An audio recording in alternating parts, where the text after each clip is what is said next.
একদমই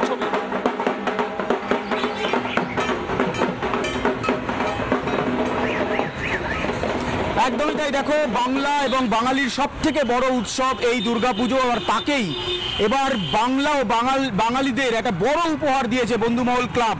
তাদের এবারের ভাবনা বাংলা ও বাঙালি, বাংলার সংস্কৃতি, বাংলার কৃষ্টি, বাংলার ঐতিহ্যকে গোটা মণ্ডপ জুড়ে ফুটিয়ে তোলা হয়েছে। বাঙালির ভিত কোথা থেকে, বাংলা কোথা থেকে শুরু, বাংলা ভাষা কোথা থেকে শুরু, এই যাবতীয় বিষয় নিয়ে কিন্তু বাংলা ও বাঙালির থিম। আর রিপাবলিক বাংলার সেরা শারদ সম্মান তুলে দেওয়ার জন্য আমি সরাসরি একবার ভেতরে আসব এবং উদ্যোক্তারা রয়েছেন তাদের হাতে তুলে দেবো, কারণ আগামীকাল উদ্যোক্তাদের একটা বড় কিছু রয়েছে। আমি সরাসরি সেই পুরস্কার উদ্যোক্তারা রয়েছেন, আমি উদ্যোক্তাদের হাতেই তুলে দিচ্ছি। বাংলা ও বাঙালি, দেবরাজ চক্রবর্তী রয়েছেন প্রধান উদ্যোক্তা এই পুজো।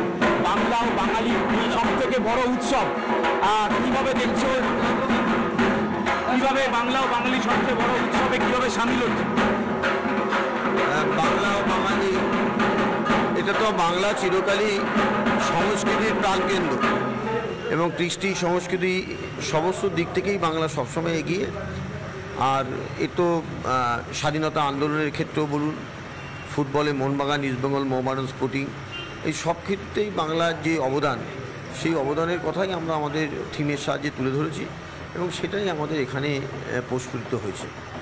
কেমন লাগছে এত বড় পুজো এবং এত দর্শনার্থীদের ভিড় সন্ধ্যে থেকে হয়ে যায়? নিশ্চিতভাবে একটা ভালো লাগার জায়গা।